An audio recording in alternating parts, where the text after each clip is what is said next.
Hey everybody, and welcome back to Kerbal Space Program RP-0. This is our Twitch recap from 2 weeks ago. Yeah, I'm spending a lot of time going through all the extra life footage, and I hope to start getting that out in short order, hopefully at a more rapid pace than usual, because it tends to be a little easier to edit down. But we'll see. No promises. Anyway, we started the day off by radioing in some science, both from our lunar lab and from Harmonia Station in low Mars orbit, where we are able to collect like 10 grand per radio in, which is nothing fantastic, but like every little bit helps, and especially with our new Alt F4 launcher coming online and working out really well.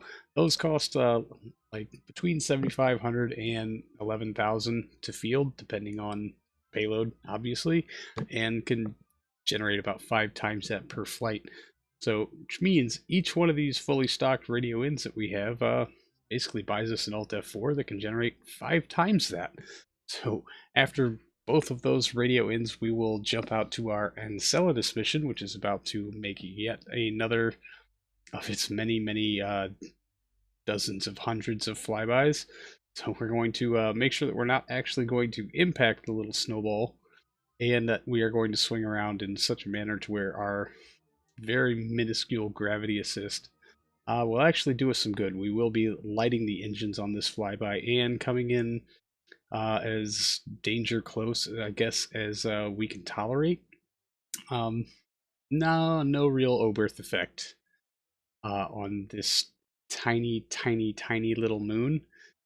It's not even sure that we've got the encounter, but every little light brings us a little closer, and if we can get our relative velocities a little lower, it'll be slightly more effective. I was generally kind of hoping that being lower in Jupiter SOI would provide some kind of Oberth-like effect. That's not the case. But here is our danger close flyby, as we did light the engines and burn off just a couple of 100 meters per second, and are treated to an absolutely astounding view of Saturn as we come out the other side, and gathered no science this trip. Also forgot to transfer fuel around. So once that rebalance is done, we can jump out to our Chestnut V, which is on its way home from Venus and about to cross over into Earth SOI. Only like 80 days or something like that behind being able to complete the crewed Venus flyby contract, which we were really kind of banking on for, I don't know, I guess keeping the program funded, or at least being able to return to a normal launch schedule, get our Mars plans back up and running. Maybe field another one of these vessels so that we could attempt the crewed Venus flyby in under the time duration this time. However, it is not to be. But we will come into low Earth orbit, or yeah, I guess space low would be more accurate. And with one last light of our main engine, we will actually be captured into Earth orbit, which is pretty nice. Although I'd like to not do this in 2 passes, so we're just going to go ahead, burn off the rest of that fuel, and then hold down thruster correct. And now I'll turn you over to old me. All right, we're going to go ahead and stage off the service module. Except that its throttle is left open, so it is going to be chasing us. We should probably adjust our elevation and go above it.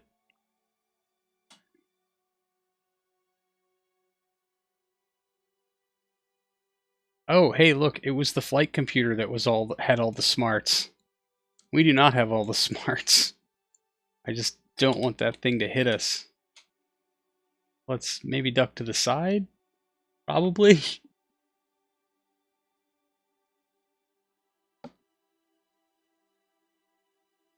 Sokoliak. I hope I pronounced that right. I'm sorry if I butchered it, but hello and welcome.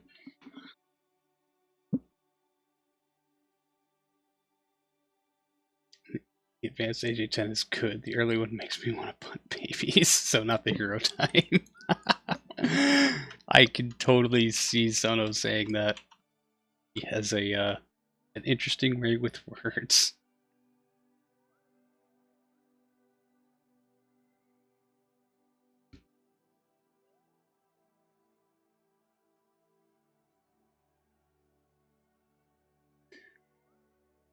The service command module also practice social distancing. We can only hope. Alright, let's hold to retrograde. Chutes are armed. We're going to leave the throttle all the way open so we can just burn through as much of this fuel as we can. And, well, actually, we're going to time warp, which will kill throttle. Where did our service module go? There it is. We're going to try to watch that thing explode. Whew, here we go. How close to the Terminator are we? Oh, good. We will probably see sunrise and come in right off the coast of Hawaii, which means lots of, I don't know, beaches and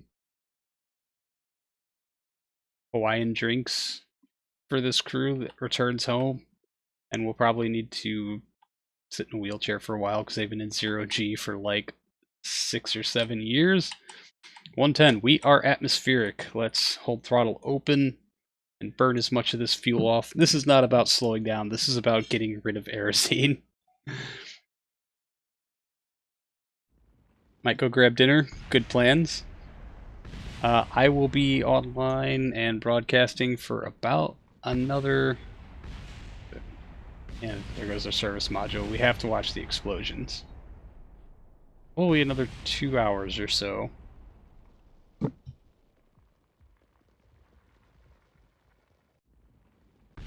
Give or take.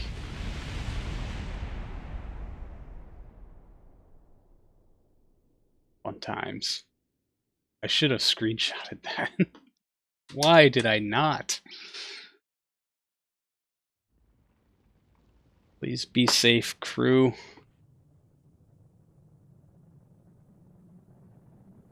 It didn't even get to land on Venus. Facts.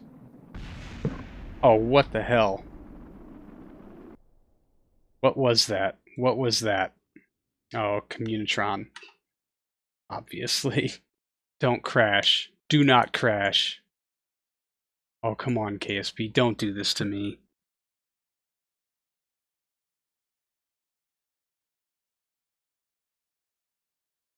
That doesn't look like a Communitron.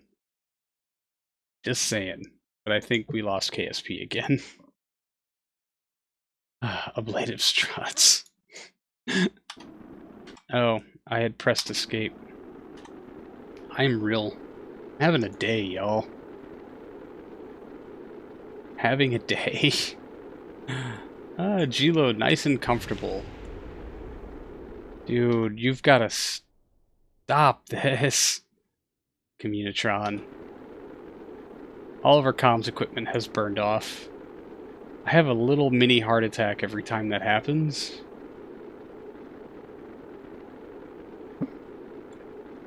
Let's check our ablator. Okay. That's a lot of ablator ablating. Oh, I know. KSP Alt F4 on its own. Almost. High explosive antennas.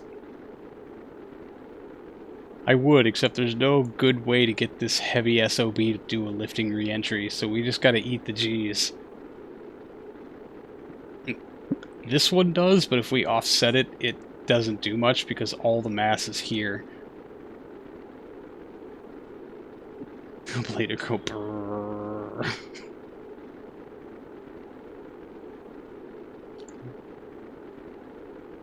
But because it's so heavy, it does not slow down very quickly, which is the good news, because it doesn't... I mean, we're slamming through the atmosphere. We're coming into some pretty thick stuff comparatively, and we're still only seeing barely 3.5 G. It is sustained, so it's probably very uncomfortable.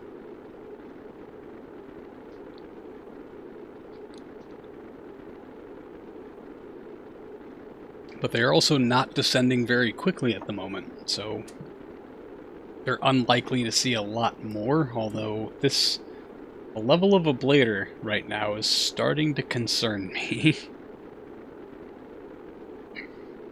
We will be suborbital very soon, however. Oh, we're on our way back up. That's good. So let's... I know we've got good roll authority. Let's see if we can just dip the nose down a little bit, keep us in the atmosphere. I do not want to do multi-pass. They've been in 0G for 7 years. They'll break all the bones in their body coming down. Yeah. You know, we'll let HR deal with that.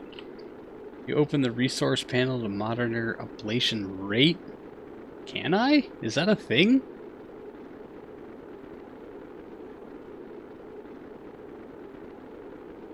Cosmo's gonna bounce. Ablator does seem low. I'm a little concerned about this. We're down to 7 kilometers a second. Very suborbital. So the ablation rate should start to dissipate.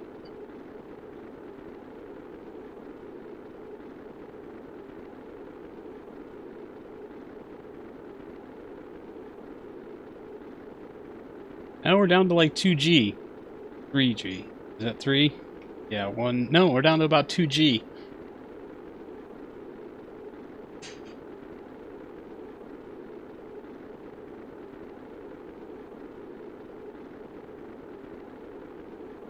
On the right side bar. Wait, what? Oh, okay. Yeah. This thing. 1.476. Yeah, so our obviously our rate is decreasing because our speed is decreasing. But we're losing about, what, 1.35 a second? Which gives us 1,000 seconds of coast before we get there. And we are decelerating far quicker than that, so I think our ablator is going to be okay. We're losing much more than a meter per second per second. Are we losing more than 6 meters per second per second? Should be my question. Yeah, we're losing a little bit more than 10, if my eyeball math is on point, which it never is, but it feels to chew 5 gum 2Gs. Yeah, the one advantage to having a really heavy spacecraft is your rate of deceleration is pretty crap. But if your ablator won't hold out, what's our ablator rate now? Down to less than 1, 0.85 per second. Will we be okay? Don't know.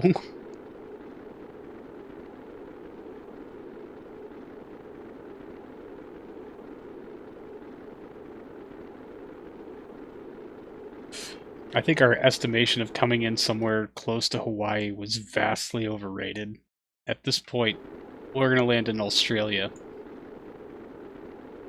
Let me try and listen per second. Maybe just change to non-ablative heat shields? I don't know if I have those. Dropping like a brick, thankfully. Yeah, we're down to 3 kilometers per second. I think we're going to be okay. We're not even going to breach 1,000. Well, we will still have 1,000 ablator left in our heat shield when we splash down. Gotta go eat. Good luck eating. That made no sense, Crash. Whoa, G-load spiking. Ouch. Well, I mean, they're mostly liquid at this point anyway.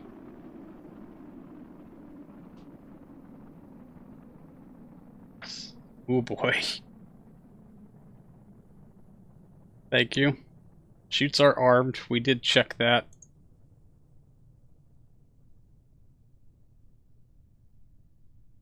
All the casings are drogue chutes, though, and that does concern me quite a bit. We mucked up the parachutes and didn't realize it until parachute deploy happens. I'm gonna be real mad. How are we looking for fuel here? Oh, we burned through a lot of it. That's good. My face wouldn't look it. Sorry, I always forget to switch it.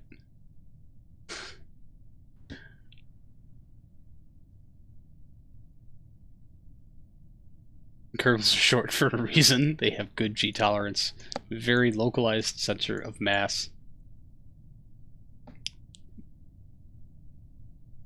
It only spiked for a little while.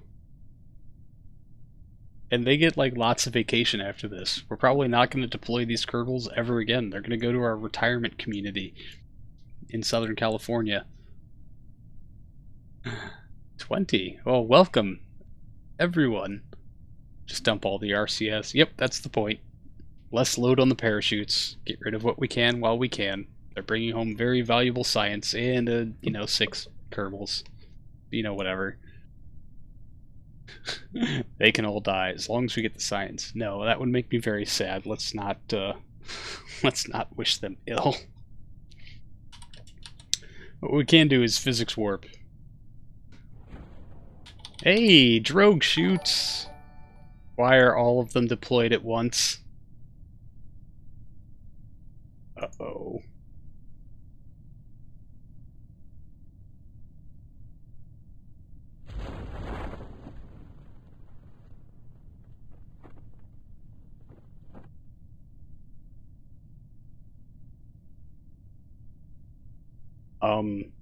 What? Why is there an auto cut? Why are all of these shoots drogue shoots?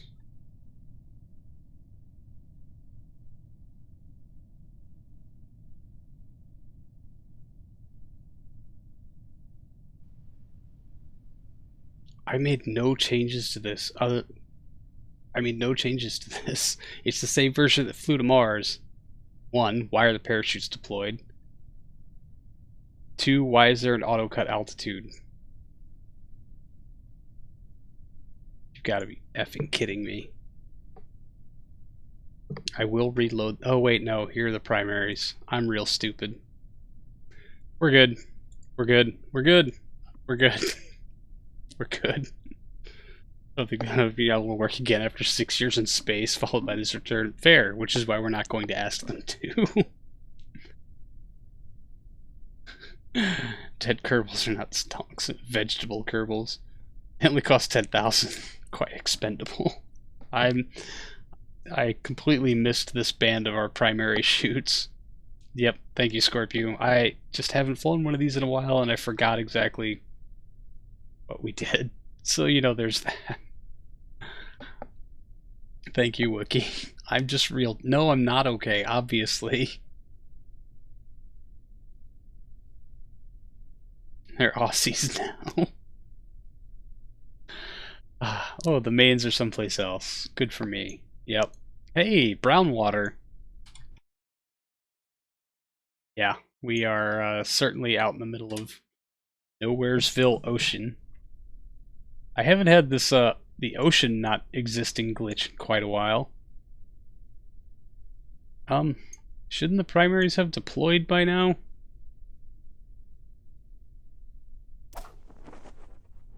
There they are. Why did I set it up like this? I'm just asking to give myself a heart attack. Like, holy hell, man. My face when landing in poo. Taco Bell prawn water. I don't necessarily... I don't think we need to. I like to use it as an impact buffer. That's still a pretty hard hit. We are also still burning through RCS fuel at a prodigious rate. We're going to go ahead and get them in the water and get them recovered and see how much benefit we get. Kind of psycho parachute setup. I mean, agreed. Old me is kind of dumb. And look, this one is smaller than that one. Probably. It's real hard to tell. Or we have 2 that haven't deployed yet. That's good times. We'll come out of physics warp at, 20 or 30 meters. There's the last bit of slowing parachutes. Finally opening up, bringing us down to 4.5 meters per second. Right before splashdown. I'll deaf forward to it now. It gets 2,000 time. Recover. Gotcha! Yes! With the crew home and safe, we can turn our attention now to getting a second supply rover out to our lunar surface base, 97 Project Saline, the MOM installation. This one was already built before the whole bankruptcy thing happened, and we need it anyway if we're going to pilot out an additional biome, maybe two. So it is, in this sense, mission critical. I guess we'll find out. Just being able to gather more science for that science lab is essential for the longevity of the project. Otherwise, it's just like the worst proving ground for Mars hardware ever. So we witnessed SRB SEP, booster SEP, now fairing SEP, a little bit of wiggle as we try to maintain our relative inclination with the moon. As you can now see a duplicate supply rover. I think this is the third one we've launched at the moon. One of them successfully touched down. The second one crashed horribly, and so now there's this one. So we're going to prep ourselves for lunar transfer, get ourselves spun into the correct orientation, ullage our HG3, and then give it a solid light. Good light on the HG3. We're just going to space in a bunch of extra stages so that I don't accidentally stage off the wheels again like the first time and have to have a crew come down and fix my screw up again. So it's a good long burn out to the moon, and I think we were actually able to kick it off right at our perigee, so we actually got a relatively efficient burn here after having a particularly not so great ascent to orbit. And close, still nothing. Little touch up on RCS, and we actually will be heading on out to the moon. So we'll just make sure our solar panels are tipped into the sun, not having that mistake again, and then get ourselves spun around and ready for lunar insertion. And doing these things with footage way sped up is, man, it's kind of breakneck. So just a quick burn on our HG3 to get ourselves in orbit, and then we will adjust our inclination and try to go for a single pass descent and landing, which is horribly inefficient, but we actually do have gobs and gobs and gobs of delta V to play with, which is the advantage of using a lifter that's, you know, just way too much. We're still at 1.1 kilometers per second left in our delta upper stage, and then like another 2 kilometers per second in our initial landing stage, and then there's probably another 700 or 800 meters per second in our terminal descent stage. So we could practically land on the moon twice with this much fuel. So we're just going to go ahead and burn that HG3 stage almost all the way out. We've got a little bit of a correction to do just to try to help put ourselves right down on top of the target. Doing most of these things manually is a fun challenge. We touch that up on RCS, and then with our last 400 or so meters per second, we'll just go ahead and kick ourselves into final descent. We were kicking around the idea of just landing it on the Block 5 engine, but ultimately that idea was rejected because it's stupid. And also, we wildly overshot the target because I mistimed that HG3 ignition and burn way too late. So it's a good thing that we have 15 ignitions on this N1 stage and 2 kilometers per second at delta V, because we really ended up needing all of it. So as we are coming in to make final approach, we jettison the Block 5 stage, let it collide into the surface. Unfortunately, it did not destroy itself completely. There's some debris out there that we're going to have to take care of from the tracking station. And now it's just a matter of getting ourselves on course and hopefully within 25 meters of the target, so we can just hook up a direct plumbing pipe and get all the nice extra fuel off of this thing. Bump. There it is. Touchdown. Not the cleanest or the smoothest, but everything is intact and the wheels are still attached. We're just a little bit more than 25 meters away, very unfortunately. So it's going to take our engineer here, I think it's Alan Elliott, is our currently deployed Kerbal. Yep, there he is. Alan Elliott is going to grab a pylon and 4 bits of plumbing while he does the lunar shuffle. So since we won't be able to hook a pipe up directly, we're going to have to bridge it by using 2 pipes and a pylon, basically to make up for the extra distance. Not not the biggest deal in the world, although these Kerbal attachment parts tend to be just a little bugged sometimes.